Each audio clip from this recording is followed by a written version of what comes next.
নমস্কার বন্ধুরা, cooking with আশা চ্যানেলে তোমাদেরকে স্বাগত। কি বলেছিলাম তো যে এই সিজনে ইলিশ মাছের যত রকম সুস্বাদু রেসিপি হয় সবকটাই করে দেখাবো। তাই আজকে তোমাদের সামনে আমি নিয়ে এসেছি বেগুন ইলিশের রেসিপি। এর থেকে সহজ আর সুস্বাদু বোধহয় আর কোনো রেসিপি হয় না।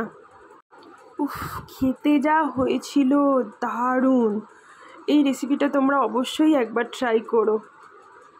তো চলো তাহলে দেখে নেওয়া যাক কেমন করে আমি করেছি এই রেসিপিটা। প্রথমে দেখো, ইলিশ মাছটা বাজার থেকে এভাবে কিনে নিয়ে এসেছে, গোটাই কিনে নিয়ে আসে আমাদের ইলিশ মাছ। তারপর ইলিশ মাছগুলোকে আঁশ ছাড়িয়ে ভালো করে ধুয়ে নিয়ে তারপরে পিস কেটে নুন হলুদ মাখিয়ে নিয়েছিলাম। এইরকম বেগুন নিয়ে এসেছিলো, বেগুনগুলো এইরকম টাইপের বেগুনগুলো কিন্তু খুব টেস্ট হয় খেতে, বেশি বীজও হয় না। আর ইলিশ মাছগুলো দেখো এরকম টাইপের কিনলে কিন্তু ইলিশ মাছগুলো খেতে খুব টেস্টি হয়। একবার দেখে নাও, ইলিশ মাছগুলো এরকম টাইপের কিনতে হয় ঠিক বাজার থেকে। আর মাছে কিন্তু একটু বেশি করে নুন হলুদ মাখিয়ে আমি রেখে দিয়েছি। আর বেগুনগুলোকে দেখো এইরকম টুকরো করে কেটে আমি সর্ষের তেল দিয়ে ভাজার জন্য বসিয়ে দিয়েছি কড়াইয়ে, ভাজছি।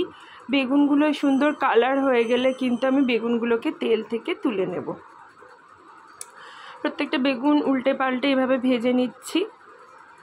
ভীষণই ভালো ছিল বেগুনগুলো, এখন যদিও বেগুনের সিজন নয় তাও। তো এরপর বেগুনগুলোকে আমি কড়াই থেকে তুলে নেব ভাজা হয়ে গেলে। বেগুনগুলো দেখো সুন্দরভাবে ভাজা হয়ে গেছে, আমি কড়াই থেকে কিন্তু বেগুনগুলোকে তুলে নিয়েছি। এবার ওই তেলে ইলিশ মাছের মাথাগুলো ভেজে নিয়েছিলাম আমি। ইলিশ মাছের মাথাগুলোকে ভেজে তেল বার করে নিয়ে এখানে অল্প একটু তেল দিয়ে নিয়েছি, যেহেতু 2 পিস ইলিশ মাছ এখানে রান্না হবে তাই জন্য 2 পিস ইলিশ মাছেই কিন্তু এখানে 1 চামচ পুরো কালো জিরে দিয়ে দিতে হবে। আর কতগুলো কাঁচা লঙ্কা, এখানে একটু বেশি করেই কাঁচা লঙ্কা দিয়েছি 2 পিস মাছের জন্য, কারণ ইলিশ মাছে কিন্তু একটু বেশি নুন আর ঝাল দরকার হয়। তো এই কালো জিরে কাঁচা লঙ্কা দেওয়া তেলটার মধ্যেই কিন্তু ইলিশ মাছগুলোকে দিয়ে দিলাম। ঠিক 1 মিনিট, ঘড়ি ধরে 1 মিনিট মতো মাছগুলো এরকম রাখা থাকবে। তারপরে 1 মিনিট বাদে মাছগুলো একটুখানি উল্টে দিতে হবে। ওদিকে আমি ঝোলের জন্য পরিমাণ মতো গরম জল বসিয়ে দিয়েছি, জল গরম করতে বসিয়ে দিয়েছি আসলে।